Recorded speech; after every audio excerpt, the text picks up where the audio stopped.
വയനാട് ഉരുൾപൊട്ടലിൽ ജില്ലാ ഭരണകൂടത്തെ സഹായിക്കാനായി 4 അസിസ്റ്റന്റ് കളക്ടർമാരെ കൂടി നിയോഗിച്ചു.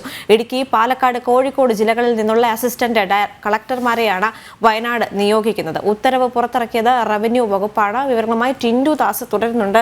ടിൻഡു, ഈ ഒരു അവസരത്തിൽ കൂടുതൽ കളക്ടർമാരുടെ സേവനം ഈ പ്രദേശത്ത് ആവശ്യമാണ് എന്നൊരു ഘട്ടം വന്നിരിക്കുന്നു. ഈ സമയത്ത് തന്നെയാണ് സമയോചിതമായി തന്നെ ഇവരെ ഇങ്ങോട്ടേക്ക് നിയോഗിക്കുന്നത്, അല്ലേ? തീർച്ചയായിട്ടും ദേവിക, വയനാട് ജില്ലാ ഭരണകൂടത്തിന്റെ പ്രവർത്തനങ്ങൾ കുറച്ചുകൂടി ശക്തമായി ഏകോപിപ്പിക്കാൻ വേണ്ടിയിട്ടാണ് 4 അസിസ്റ്റന്റ് കളക്ടർമാരെ കൂടി വയനാടേക്ക് നിയമിക്കുന്നത്.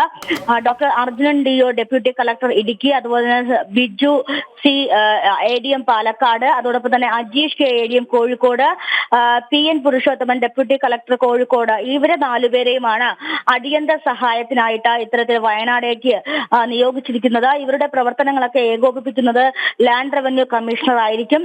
ഇതുമായി ബന്ധപ്പെട്ട റവന്യൂ ഡിപ്പാർട്ട്മെന്റ് ആണ് ഉത്തരവിറക്കിയിട്ടുള്ളത്.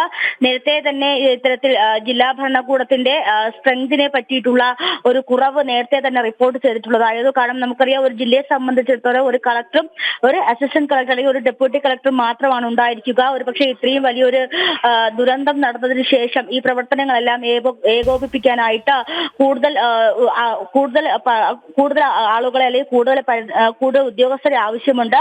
ആ ഒരു സാഹചര്യം കൂടി മുന്നിൽ കണ്ടാണ് 4 അസിസ്റ്റന്റ് കളക്ടർമാരെ കൂടി വയനാടേക്ക് നിയോഗിക്കുന്നത്. നിലവിൽ അപ്പോൾ 5 അസിസ്റ്റന്റ് കളക്ടറും അതോടൊപ്പം തന്നെ ഒരു ജില്ലാ കളക്ടറുമാണ് ജില്ലാ ദുരന്ത നിവാരണ അതോറിറ്റിയും കൂടി സഹായിക്കുന്നത്. അതോടൊപ്പം തന്നെ നേരത്തെ ഈ ചീഫ് സെക്രട്ടറിയുമായി ബന്ധപ്പെട്ട് ചീഫ് സെക്രട്ടറിയിലേക്കായിരുന്നു നേരത്തെ വിവരങ്ങളൊക്കെ പോയിക്കൊണ്ടിരുന്നത്. ഈ ഒരു സാഹചര്യത്തിൽ കൂടി കൂടുതൽ ഉദ്യോഗസ്ഥരെ നിയോഗിച്ചുകൊണ്ട് ഈ പ്രവർത്തനങ്ങൾ ഏകോപിപ്പിക്കുക എന്നതാണ് പ്രധാനപ്പെട്ട കാര്യം. ആ ഒരു സാഹചര്യത്തിലാണ് റവന്യൂ ഡിപ്പാർട്ട്മെന്റിന്റെ നേതൃത്വത്തിൽ 4 പേരെ കൂടി അധികമായിട്ട് ചുമതലപ്പെടുത്തിയിട്ടുള്ളത്.